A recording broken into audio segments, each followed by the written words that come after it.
세계에서 가장 치열한 축구리그, 프리미어리그.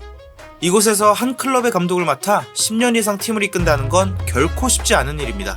리버풀을 오랜 기간 이끌었던 클럽도 10년을 넘기지 못했고 펩 과르디올라도 아직이긴 마찬가지죠. 하지만 그 어려운 거래는 단 3명의 감독이 존재합니다. 아스널의 벵거, 맨유의 퍼거슨경, 그리고 오늘 이야기할 마지막 한 명까지. 매 시즌 부족한 예산을 가지고도 에버턴을 무려 11년 동안 중상위권으로 이끌었던 감독, 바로 데이비드 모예스의 이야기입니다.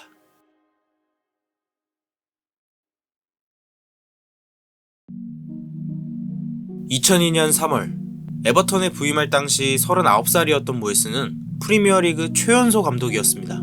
그렇다면 클럽은 이 어린 감독의 어떤 모습에 끌려 그를 데려온 걸까요? 이야기는 4년 전인 1998년 1월로 거슬러 올라갑니다.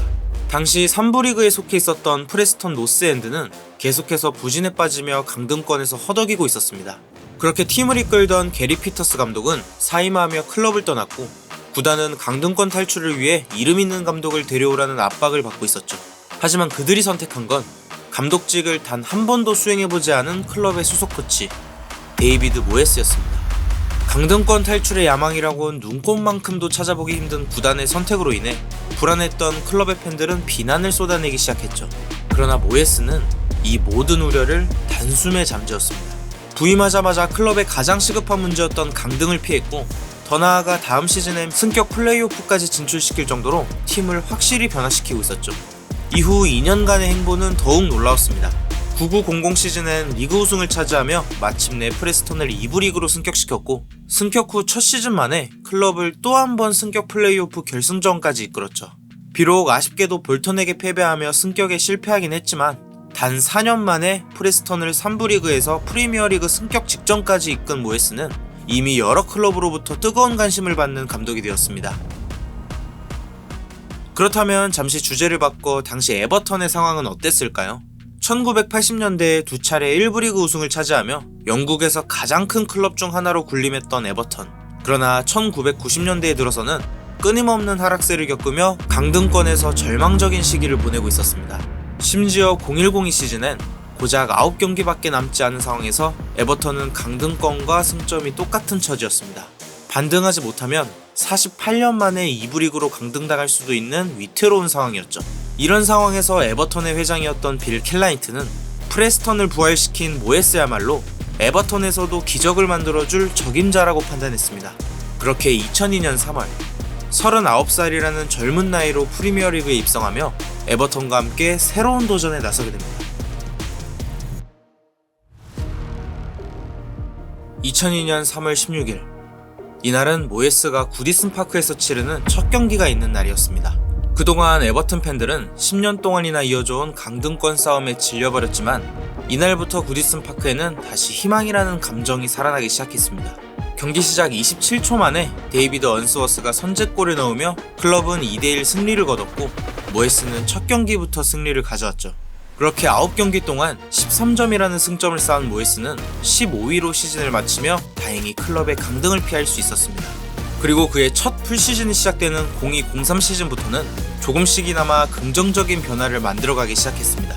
전임 감독이 사용했던 기존 선수들을 대부분 그대로 기용했지만 모예스는 그들의 경기력을 극대화시키며 팀을 재건해 나가기 시작했죠.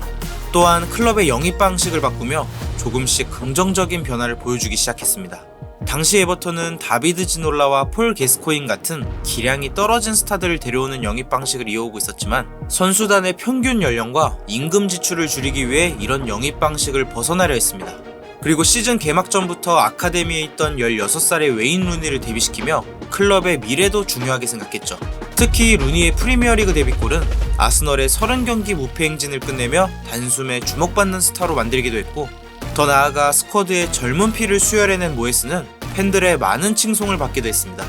그렇게 에버턴은 결국 강등권이 아닌 리그 7위라는 높은 순위로 시즌을 마감했고 이는 대대적인 영입 없이 본인의 능력만으로 팀을 변화시키는 데 성공한 것이었습니다. 하지만 그 상승세가 다음 시즌까지 이어지진 않았습니다.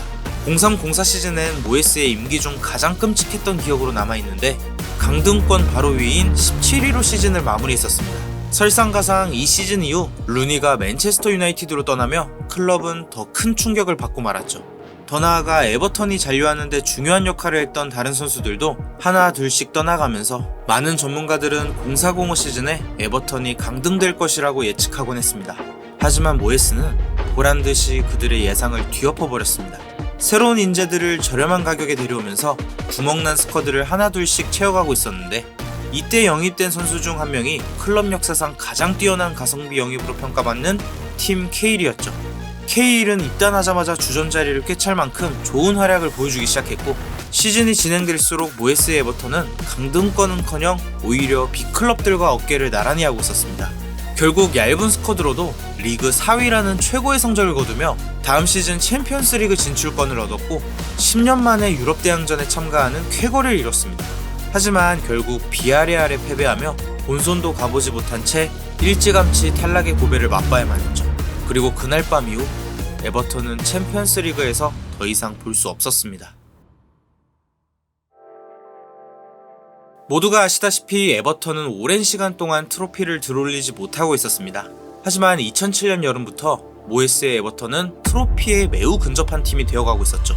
07-08 시즌에도 물론 여전히 얇은 스쿼드였지만 그럼에도 모예스는 베인스와 피에나르 같은 좋은 영입을 통해 팀의 새로운 활력을 불어넣었습니다. 당시 에버턴은 UEFA컵 조별리그에서 사전 전승을 기록, 그리고 32강에선 SK 브란을 총합 스코어 8대1로 꺾으며 유럽 대항전에서 순항하고 있었죠. 시간이 흘러 2008년 3월 12일, 이날은 피오렌티나와의 UEFA컵 16강 2차전이 있는 날이었습니다. 에버턴은 1차전에서 0대2로 패배했고 다음 라운드에 진출하기 위해선 반드시 2골 이상을 넣어야 했죠. 그리고 마침내 미켈 아르테타가 두 번째 골을 넣어 승부를 원점으로 돌린 그 순간 경기장은 흥분과 환희로 들끓기 시작했죠. 하지만 아쉽게도 승부차기 끝에 패배하며 기적의 여정은 거기서 멈춰야 했지만 그날의 열기는 여전히 팬들에게 강렬한 기억으로 남아있습니다. 그렇게 클럽은 구단의 위태로운 재정 상태에도 불구하고 빅4의 뒤를 잇는 리그 5위를 기록하는 기염을 토했습니다. 이어지는 08-09 시즌, 모예스는 구단 역사상 최고 이적료인 1,500만 파운드를 투자해 펠라이니를 영입하면서 또다시 돌풍을 보여주기 시작했습니다. 2009년에 들어서는 모든 대회를 통틀어 25경기 중에 단 4번밖에 패배하지 않았을 정도였죠. 다시 한번 리그 5위 자리를 수성하는 데 성공했습니다만 사실 이것보다도 더 대단했던 건 에버턴이 이 시즌에 FA컵 결승전에 진출했다는 점이었습니다. 결코 대진운이 좋아서 올라간 것도 아니었습니다. 라이벌인 리버풀을 물리쳤고 준결승에선 맨체스터 유나이티드를 상대로도 클럽은 패배하지 않았죠. 이때야말로 모예스와 에버턴이 트로피를 들을 수 있는 적기로 보였지만 아쉽게도 그 일은 일어나지 않았습니다. 5월에 웸블리에서 열린 첼시와의 FA컵 결승전, 에버턴은 단 25초 만에 터진 루이사의 선제골로 앞서갔음에도 불구하고 주요 선수들이 장기 부상으로 결장하면서 결국 무너지고 말았죠. 안타깝게도 이 경기 이후 클럽은 다시 우승과 점점 멀어져만 갔습니다.